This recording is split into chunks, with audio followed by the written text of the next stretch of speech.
Hey, it's Doris with All the Books, and I am here to talk about one book today. Just one. John Steinbeck's East of Eden. An absolutely brilliant and stunning novel.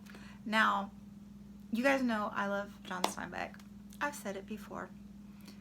This book he considered his greatest work, and I would totally have to agree with him. It was everything. So, you also probably know that To Kill a Mockingbird is my favorite. And that's my gold standard, the standard by which I measure all other novels. And this one meets that standard. So, it has everything that I look for in greatness. So, the story centers around two families, the Trasks and the Hamiltons. I mean, that shows you how great it is right there that I remember their names without having to try. That's not my forte, but anyway.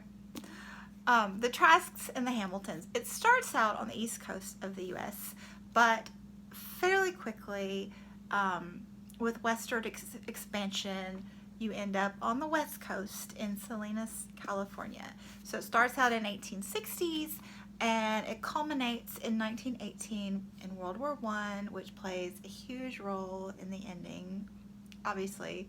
But no spoilers here, no spoilers. So you follow this family through two generations, and it's billed as a Cain and Abel story. So that, I think, is one of the reasons that it took me a while to pick up on it, because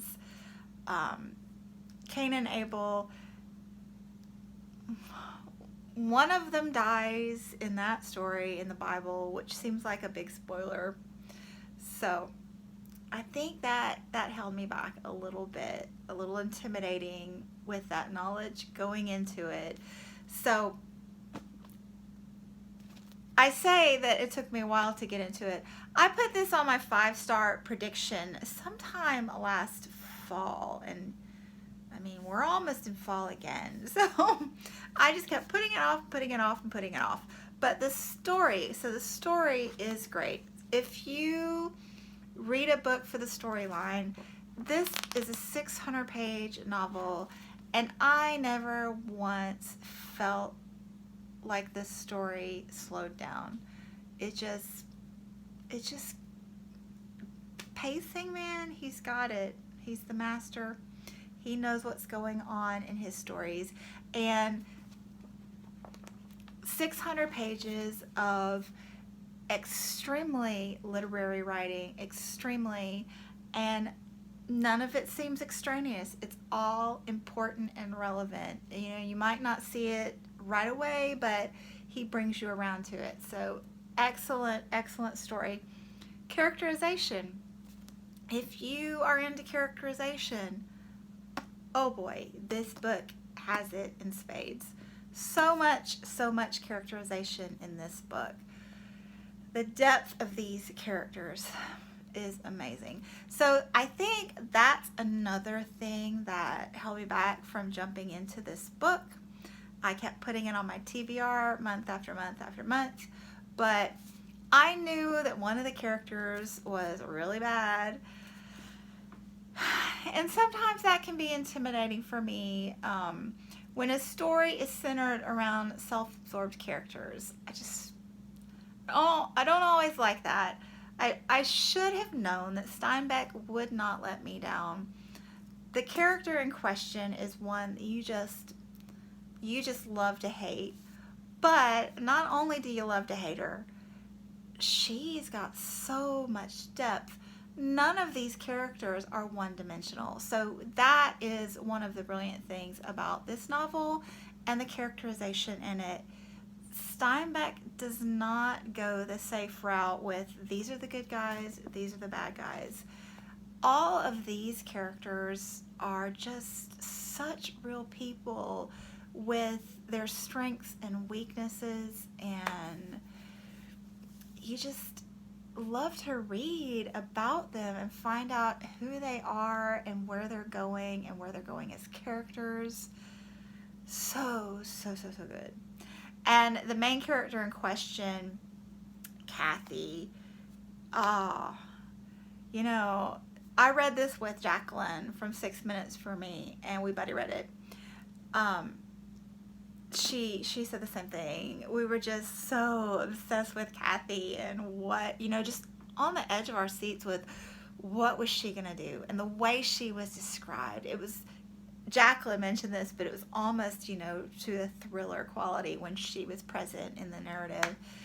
So good, so good. All the characters were excellent, and the idea with Cain and Abel. There were two sets of twins in the story, actually. So the father and actually it's 3 generations, but the first set of sons were twins, and then one of those, Adam, had twins. So you have that storyline appearing twice in the text, and the stories and the tension between those two sets of characters was amazing. So yes, characterization also brilliant. And then thematically, this story is truly literary fiction. I love that. That's just my thing. I love to see a theme developed in a story. I love thinking about how the characters in the story and the words, how they all play into these themes, and what the author is trying to communicate to me. I think John Steinbeck, one of the reasons that I love him as an author is his works are all written from a social platform. You could just tell that he is just, his whole life was spent having deep thoughts and contemplating society, and his stories just well up from those ponderings. So this one, you have several things. Okay, so racism. When you first start reading this, there are several instances of racism. You've got racism with the Native Americans, the Indians. You've got racism with the African Americans, the blacks. You've got racism with the Asians, from the Chinese. And you've got racism with the Hispanic community, the Mexicans. And all of it is written definitely in context of the time. So this story was written in 1956, and it very much reads like a story written in 1956. So you can read it from that perspective and just write it off as, a product of its times. But I think, and you can interpret it as you will. We're all different. But when I read it in the context of knowing how Steinbeck lived his life, and in the context of his other theme of duality, which I will get to, he speaks volumes. He speaks volumes about racism and, our society and all of us as people. So the next theme, let's just go ahead and talk about that. The major theme in this novel is duality. So what you need to go into it with that thought in your mind, and you will just see it everywhere.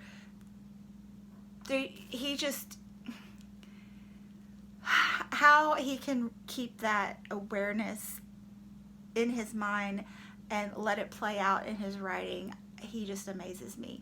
But the whole book is rich with this idea of duality.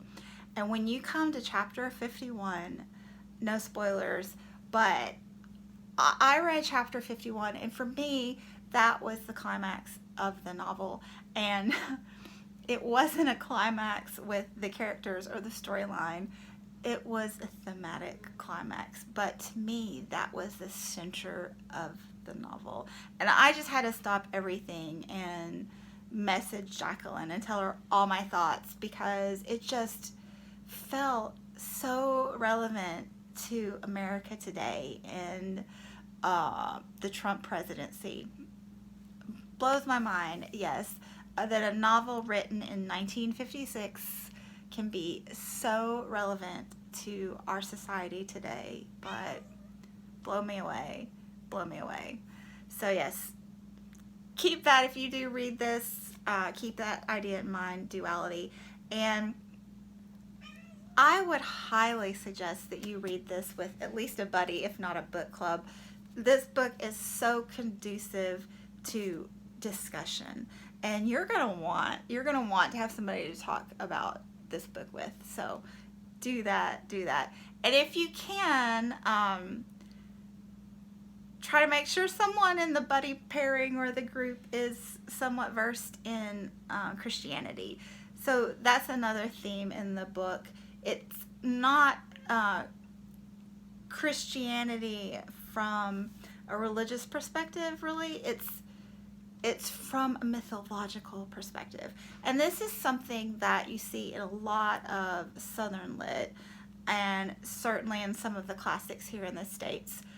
Christianity played such a foundational role in the building of our society that you see it played out in novels in just a mythological perspective, like you would in some of the older classics using Greek mythology and such. So definitely you need to have, I mean, you don't have to have, but it just enriches your reading experience so much to have an awareness of some of these Old Testament stories that Steinbeck is referring to.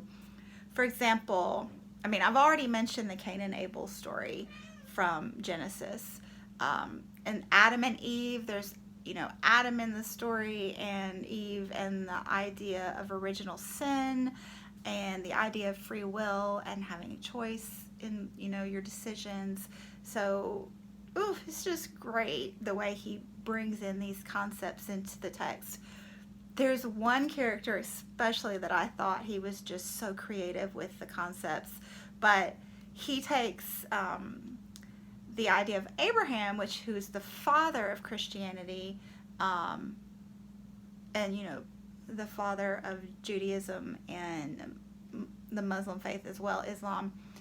He takes that concept of Abraham and renames this girl Abra, Abra, and it's not even really barely mentioned in the text. It's just that play on her name and a couple of other little allusions, but knowing that just adds so much to the reading experience. So I will type those below the biblical references, and even if you weren't aware, you could just look them up on Wikipedia and just read the first paragraph or two and know and get a foundation for what he's talking about. But it really adds a lot.